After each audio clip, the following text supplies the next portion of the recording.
The moment I saw my daughter sitting alone on that bench, hands folded in her lap while the rest of her class gathered for their photo, something inside me cracked. She wasn't crying or angry. She was trying to disappear, and the silence around her felt louder than any scream. That morning had begun the way most of our mornings did, rushed and slightly chaotic but stitched together with small efforts to make things feel normal. Picture day mattered to Eliza, even though she pretended it didn't. I had woken up earlier than usual, sometime around 5:30 a.m., just to iron her dress. It was sky blue with tiny embroidered stars across the chest, nothing fancy and a little worn at the edges, but it was her favorite. She'd found it 3 months earlier in a donation bin at church and had spun in front of the mirror that night. Laughing because the skirt flared when she twirled, I remember thinking how little it took to make her happy and how hard I worked to protect that softness in her, in the kitchen. I balanced a buttered bagel in one hand and a comb in the other and called her over, telling her gently, "Come here, sweetheart. Let's fix your hair." She shuffled in with her oversized backpack dragging behind her, climbed onto the chair, and asked in that careful voice of hers if she looked okay. I told her she looked beautiful, the prettiest girl in 4th grade, and even though she smiled, I saw the worry flicker behind her eyes, like a shadow she couldn't shake. Eliza had always been different from the other kids, quieter, more inward.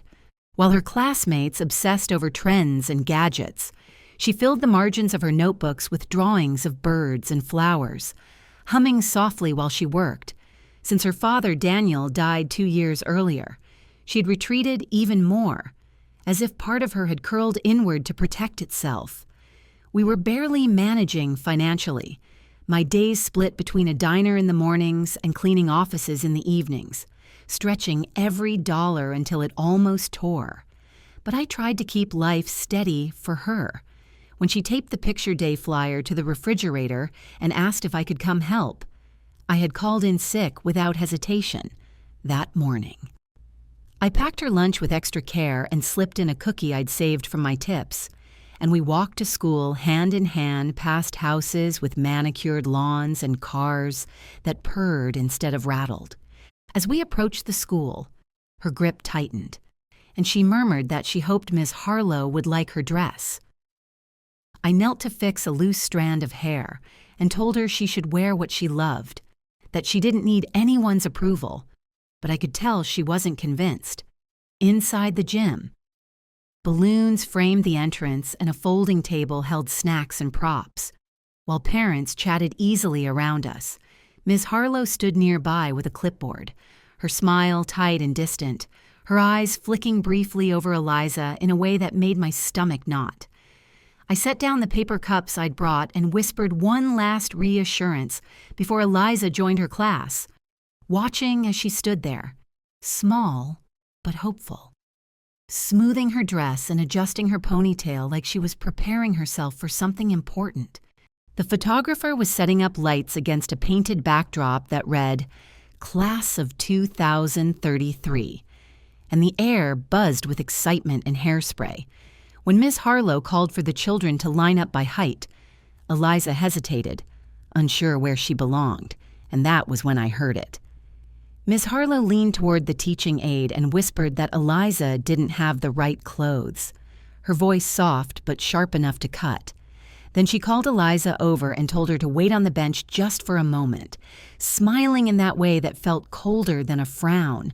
I watched my daughter understand without a word, walk to the bench, and fold her hands in her lap while a boy laughed and another pointed at her dress. I stood frozen, my hands shaking, unable to decide whether stepping in would protect her or hurt her more, and the sound of the camera shutter snapping without her felt like a door closing. I stayed where I was, pretending to straighten the napkins I had brought, while inside everything was unraveling. Eliza sat on that bench with her shoulders slightly rounded, her gaze fixed on the floor as if she had already learned that stillness was safer than protest.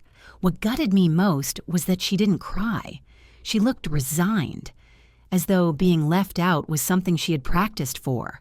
Around us, other parents chatted and laughed, some clearly aware of what had happened, others choosing not to see it, and the teacher moved on as if nothing unusual had occurred.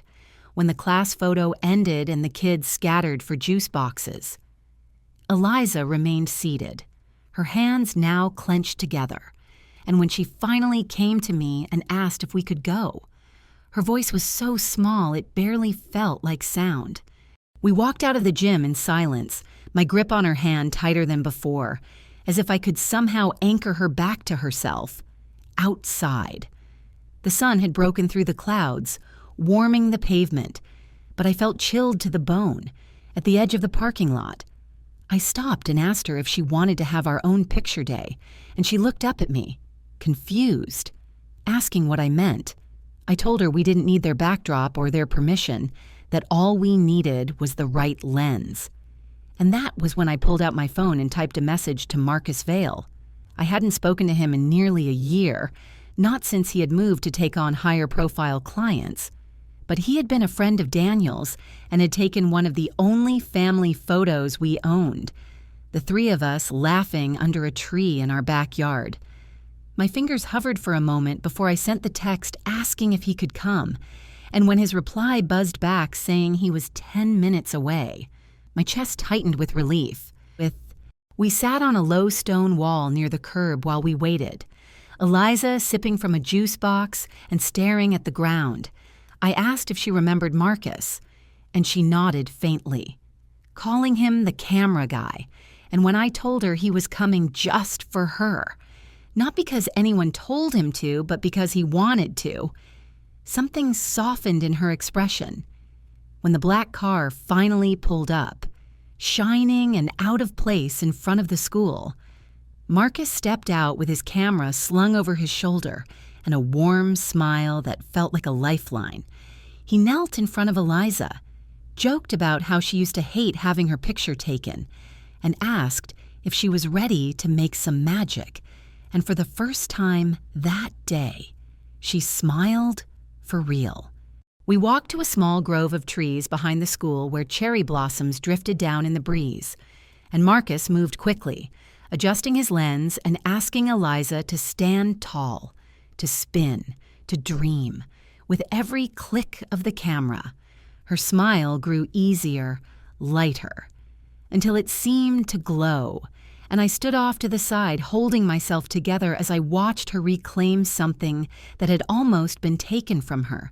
When Marcus showed her the photos, she stared at the screen in wonder, whispering that she looked good, and he told her she looked like herself, which was rarer and better.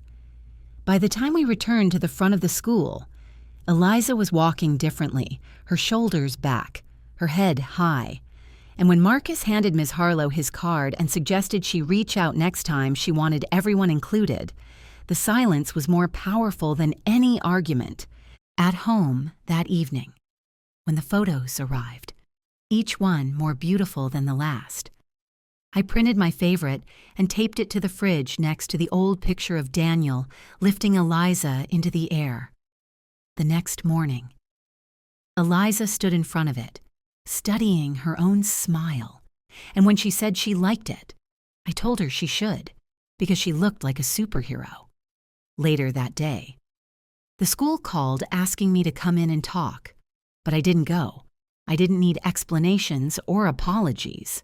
Instead, I shared those photos with the people who truly saw her, and when Eliza told me she wanted to be a photographer someday, to take pictures of kids who felt invisible, I knew that something had shifted inside her.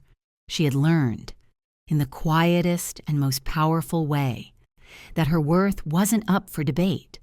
The days that followed moved more slowly, as if the world itself was giving Eliza room to breathe again. That photograph stayed on our fridge, catching the morning light. And every time she passed it, she paused, not out of vanity, but recognition, as though she was still getting used to the idea that the girl in the picture was really her.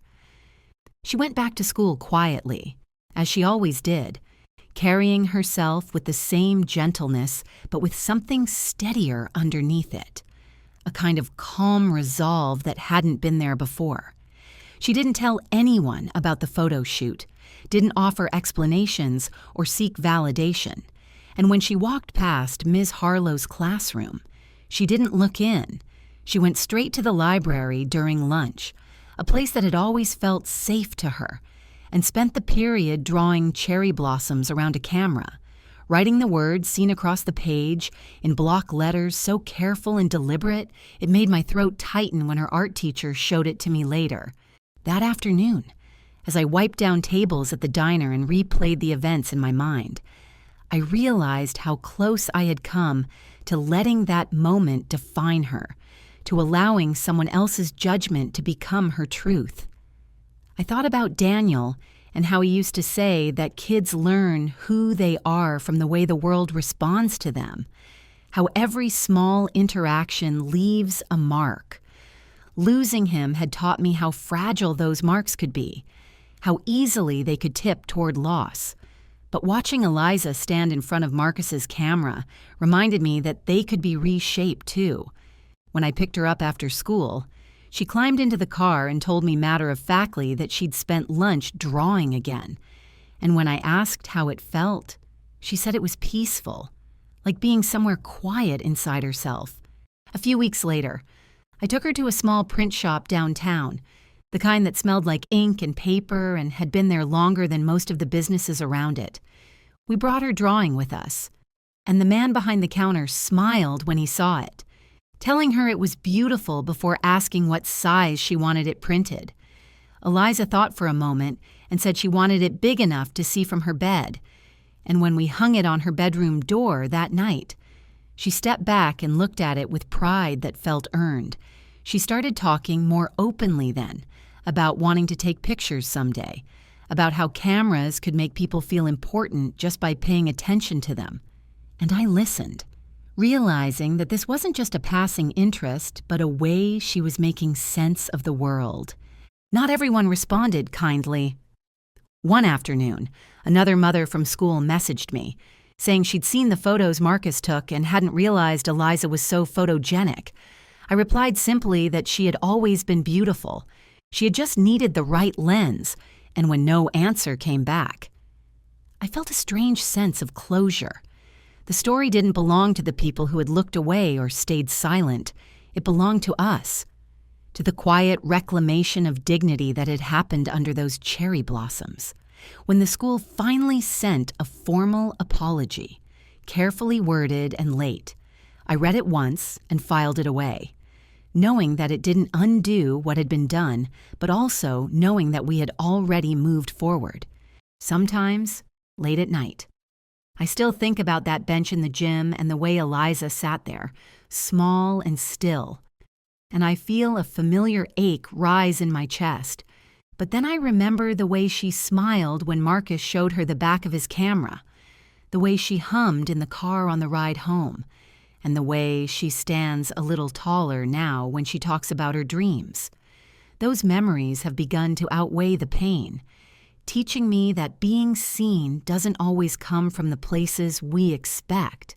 It comes from people who show up when it matters, from moments when someone chooses to look closer instead of looking away, and from the quiet courage it takes to believe in your own worth even when others fail to recognize it. Eliza asked me recently if I thought she could really make other kids feel like superheroes someday, and I told her that she already had, that by standing in her own light, she was showing others how to find theirs. Watching her grow into that understanding has been the most powerful lesson of my life. A reminder that while the world can be unkind and careless, it is also full of moments where compassion changes everything. And every time I pass that fridge and see her picture beside Daniel's, I know that this story, painful as it began, will always end in strength. Life didn't suddenly become easier after that, but it became clearer. There were still mornings when the alarm rang too early, when my feet ached before the day even started, and nights when the quiet of the apartment felt heavier than it should. But Eliza moved through those days differently now. She still woke up slow, still needed time to find her footing in the world each morning. Yet there was a subtle confidence in the way she tied her shoes or slung her backpack over her shoulder, as if she no longer felt the need to apologize for taking up space.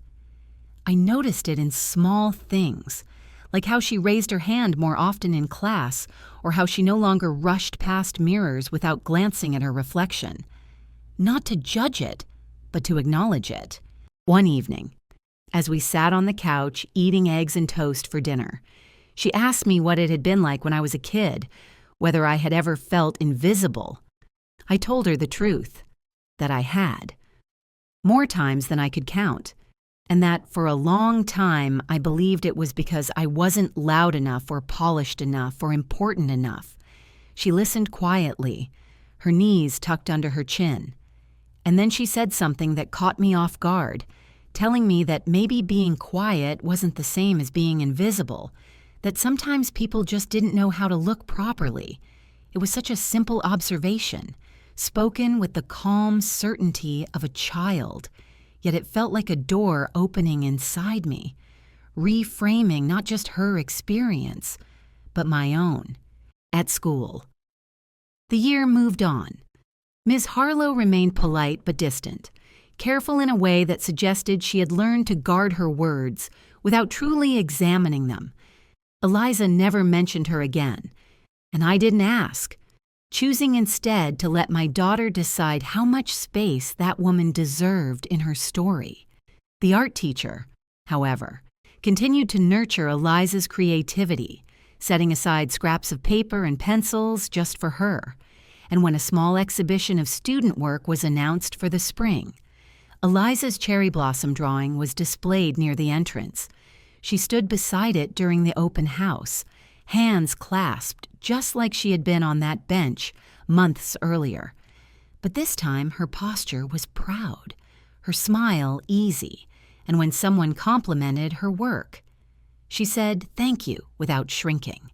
Marcus stayed in touch, sending occasional messages to check in and, once, mailing a small disposable camera to Eliza with a note encouraging her to keep practicing. She carried it with her everywhere for weeks, snapping photos of mundane things like sunlight on the kitchen floor or the way steam rose from a mug in the morning. And when we developed the film together, she studied each image carefully, not disappointed by the imperfections, but curious about them. She told me she liked how the pictures felt honest, how they didn't pretend to be anything other than what they were. And I realized that this was how she saw people too, with an instinctive empathy that noticed what others missed. On the anniversary of Daniel's death, we went to the park where he used to take her on his shoulders, and Eliza brought her camera with her. She asked if she could take a picture of me, and when I hesitated, she smiled and said gently that it was only fair. Standing there, looking into her lens, I felt vulnerable in a way I hadn't expected. But when she clicked the shutter, her face lit up with pride, and I understood then that she wasn't just learning to take pictures. She was learning to witness life, including the parts that were hard and tender and real. That night, as we added the new photos to our small collection on the fridge, Eliza stood back and looked at them thoughtfully. She pointed to the picture Marcus had taken, then to the one of her father, and finally to the slightly crooked photo she'd taken of me. And she said that they all belonged together because they told a story of people who showed up for each other. I wrapped my arm around her shoulders, feeling the truth of that settle deep in my bones. Being seen, I realized, wasn't a single moment or gesture.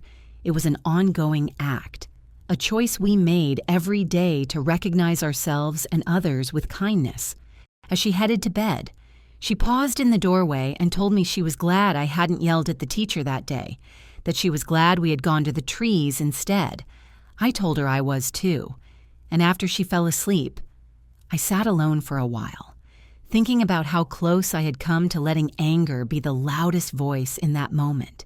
Instead, We had chosen something quieter, something that had given her back to herself. That choice had changed both of us, teaching me that sometimes the most powerful response to cruelty is not confrontation, but creation. Months later, that morning in the gym feels both distant and vivid, like a scar you don't notice until you run your finger over it and remember exactly how it happened. Eliza is older now in ways that have nothing to do with birthdays. She still moves through the world gently, still notices small details others rush past, but there is a steadiness in her that wasn't there before, a sense that she knows where she ends and where other people's opinions begin. She no longer folds in on herself when someone overlooks her.